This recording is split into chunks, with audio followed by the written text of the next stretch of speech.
Welcome to the MarcWes Sports Podcast. If you're anybody like the people that I know that play sports, they have no time for nothing else but sports. They live, breathe, and sleep on sports. So right, exactly, just like I do, and, pretty much, and that could segue just to what I've been doing lately. I just came back from Greensboro, North Carolina. I was at the ACC championship, ACC tournament. And it was a nice experience, man, bro. I'm gonna tell you this, man. The best food, free food all day, bro. Like, oh my god, the food. Like, first we had, and it was stuff I could eat. I'd be, trying to eat right. They had grilled chicken with sweet potatoes that first day with string beans. And the next day, damn, what did they have the next day? I think it was, they had some fish. They had some fish and some rice, and I just had that. And man, they just had so much stuff, bro. Like, I had to go in on some of it, bro. I'm sorry. Why bro. not? Why not? I had to go in on some of it, bro. Like, they had a whole snack station where you could just grab any snack you wanted. They had Snickers, Twix, Kit Kats. They had oatmeal bars, which I had like probably 4 of those per day. I would have took some bars to go too.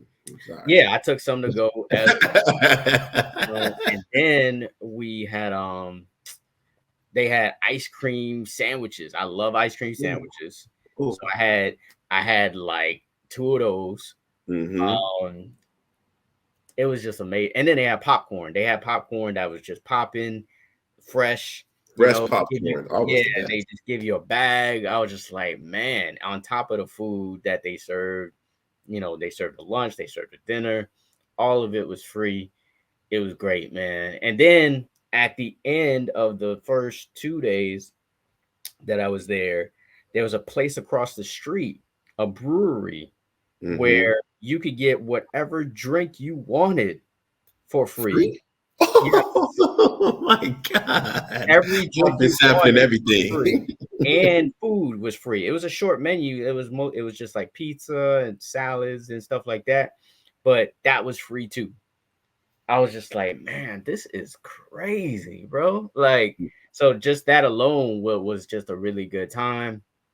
I got a lot of great content while I was out there. I interviewed head coach Jim Larinaga one-on-one. I was the only Miami guy out there too, by the way. I was the only Miami press guy covering the Miami basketball team. So I had access to their practice.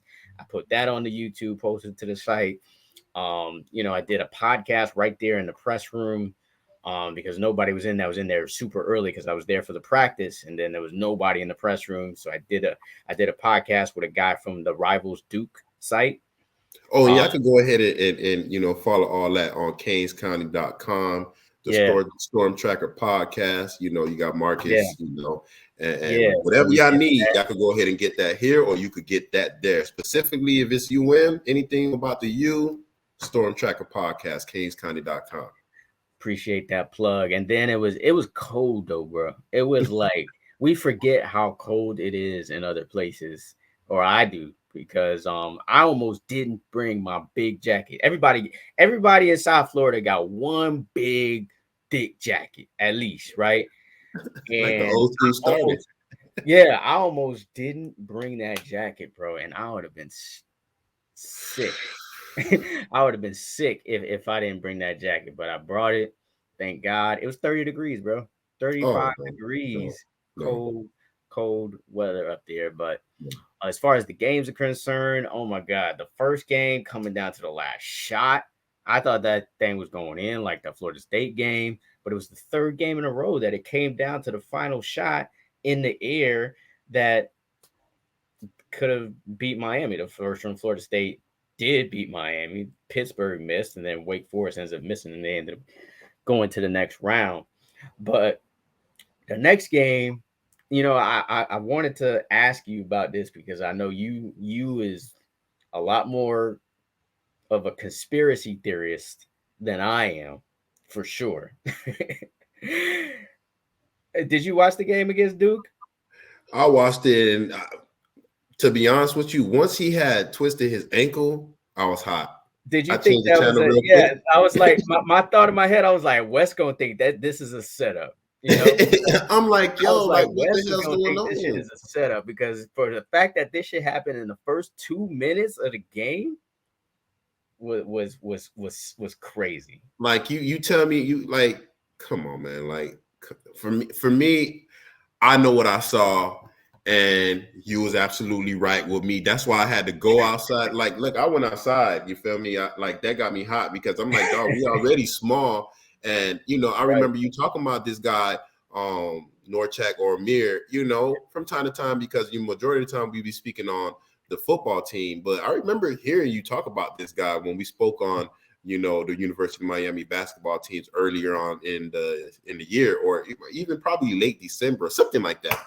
Yeah. And I'm like, come on, man. I'm just like, damn, he not coming back. I went outside, came back in, I could still see the score, but I couldn't really hear, everything that was going on, because I'm looking through the sliding door. I'm like, yo, I was so hot. I'm looking at it, but we kept it close. Yeah. We kept it close, and they just pulled away. But I look, like you was right. I felt like how the fuck that's gonna happen to us? I felt like the same thing when it came to the Miami Heat when we're in the bubble. You got Dragic injured. Oh my God, not just him. Bam, he's injured. These people don't get injured, and today you're injured. I mean, for the most part, our basketball team, at least our starting five, stayed healthy. In regards to the University of Miami, they was healthy. Starting five has been healthy all year, bro. Like, they haven't had any injury. The only, Nigel Pack, who comes off of the bench, he had knee soreness and he missed the Florida State game. That was the only other time they had an injury. Like, it couldn't have happened at a worser time, bro. Like, the only thing that would have made this worse, if this was the actual NCAA tournament, if this was March Madness, it would have been even worse. But from what I hear, that he may be able to play this Friday when the real tournament starts. They're playing Drake in the first game. They need him, bro, because like you said, and like I said, they're small. And this dude is 6'7", 6'8". He just plays big. Somehow he gets 10 rebounds a game. He averages 14 and 10. He's your main big guy. And I'm sorry, Anthony Walker, his replacement, he's not that guy. He's not Norchad Omier. Norchad Omier is a beast on the court. He could run the floor, and he plays good defense. He's like, the thing is that he's kind of big. He's that's what I was just trying to say. He's not super tall, but he's aggressive. He plays hard, and if he doesn't play in this tournament, I'm sorry though, Miami not going far. They likely probably not making it to the Sweet 16.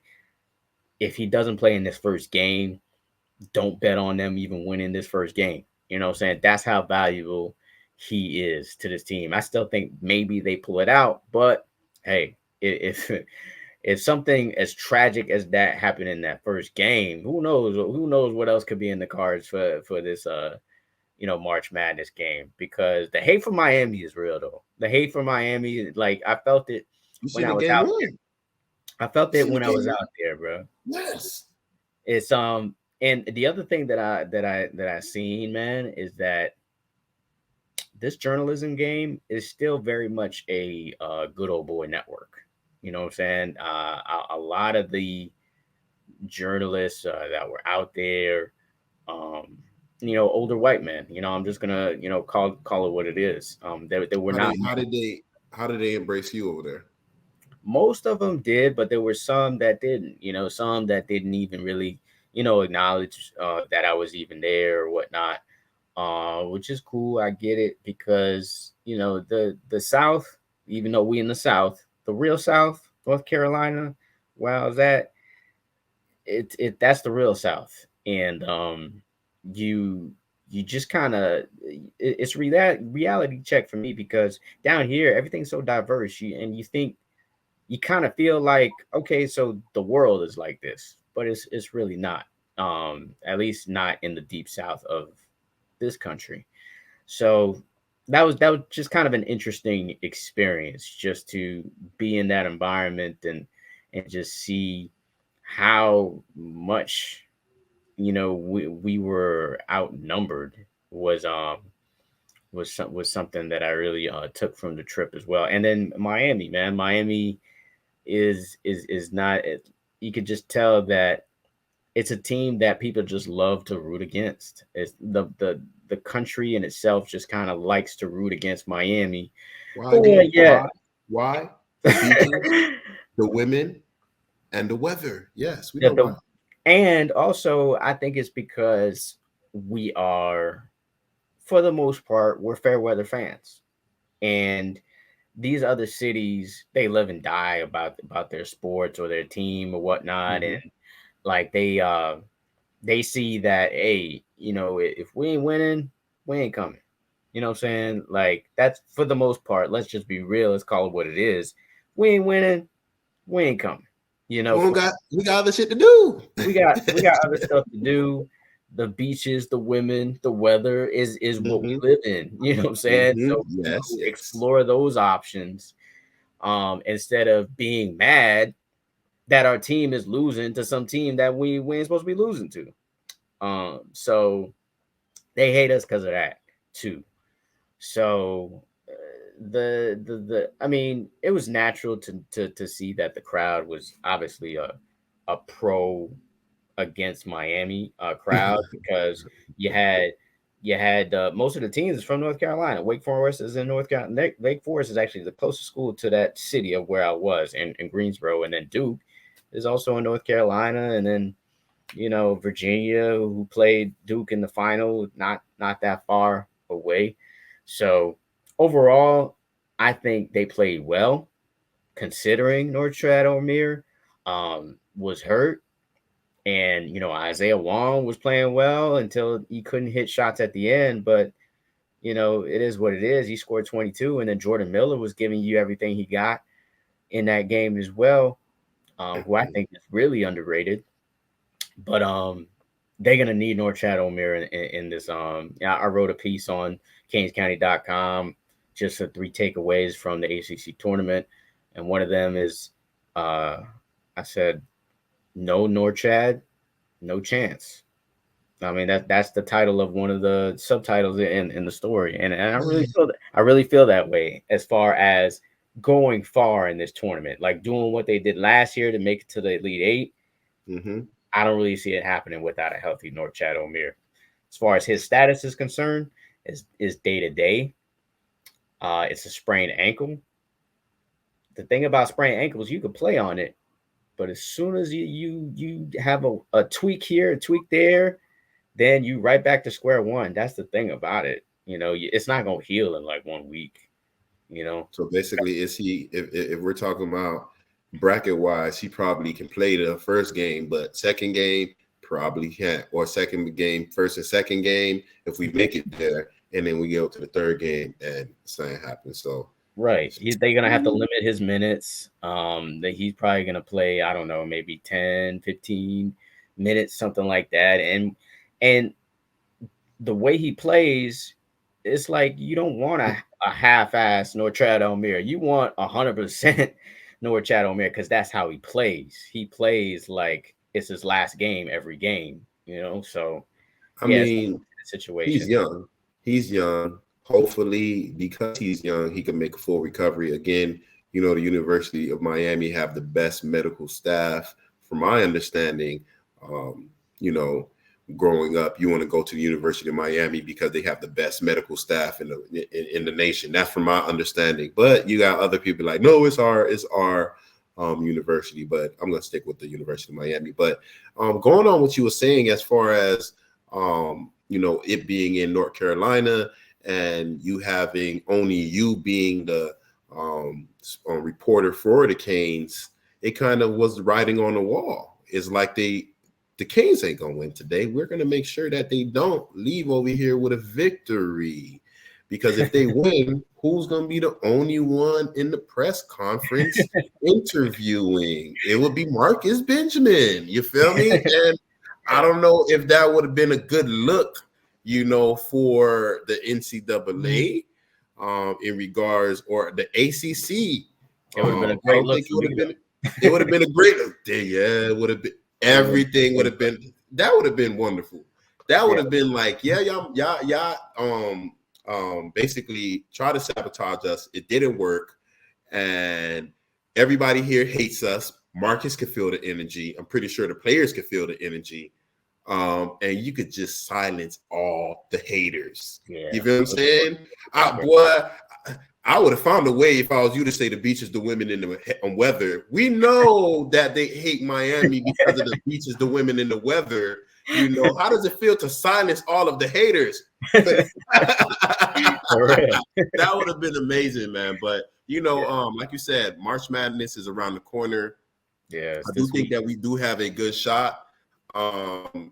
Even if he's not 100%, I know you don't want him to be half-assed there, but I'd rather him, than the backup that you said, because it seems like a 80% or 90% of our guy, he is it's a better result we would actually have. So that's what I'm looking forward to. I know we play on Friday. Today is Tuesday. Yeah. And it should give him enough time to actually heal up, because I twisted my ankle before. And when I was younger, and the next day I was good. And then other times as I got a little older, twisted my ankle and I could barely walk. So hopefully it's the younger Wes for Omier, and he can make a full recovery. And then you could be the only one interviewing him again. Yeah, man. I'm not going to Albany, New York for this regional. I got peoples in New York, and my wife has peoples in Boston, but it's a 2.5, almost basically a 3-hour drive to one of those places. I'm just like, nah, I'm not doing that. But it's funny that you mentioned twisting the ankle, because that shit happened to me. Not now that I think about it, I'm like, damn, that was a bad omen, because I'm sitting there trying to find where I need to go. This is the first day that I get there, right before the Wake Forest game, and I couldn't quite find where the media entrance was, and I'm looking around, and then like there was this like a curve, that I didn't see. And my ankle like twisted, and there was this black girl behind me, and she was like, "Oh, you all right?" and I was like, "Yeah, I'm good." She was like, "Nah, you need some ice. We got some ice in there. You need some ice." And I was like, "Nah, I'm good. I'm thinking I'm good, right?" But the next day, my Achilles was sore. Like my I'm walking with a slight limp, like my Achilles was like sore, but I'm trying to play that shit off. But now I'm thinking about it, I'm like, damn, that was a bad omen, And then that next game, not the Wake Forest, but the next one, that happens to Omier. It was like a bad dream too, because there's this old dude who covers Miami, but he doesn't. It's like he's a guy who's like, he told me his story. Like, he decided to cover the Canes because he felt like they needed more notoriety, the basketball team. But he doesn't really do journalism, right?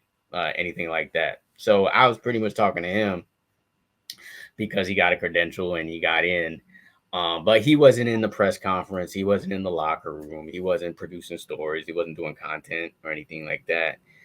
But he's the one who told me, like, I'm there typing because I'm doing updates of the game and whatnot. And he was like, "Oh, Omier's hurt." And I was like, did he just say what I think he just said? He's like, "Omir's hurt. He's on the ground. He's in pain." I was like, and I look up and I was like, hell no. Of course. Because I'm like, of course this happens. Like, we're barely into the game, and like it was like literally his first rebound, and like he gets hurt. I was like, damn, it's crazy. But hey, we'll see what happens. Because before this tournament happened, before this situation happened, I think this team has a chance to get the Final Four. So if those medical doctors at UM can, give them the shot, or some of them Zoe ladies could do some kind of magic, this on it, some Mr. Miyagi type. Like Mr. Miyagi. That's what we need. That's what we need right now. Definitely. Now, I know you've been covering the Canes basketball team, but everybody cares football about town, man. This is a football town.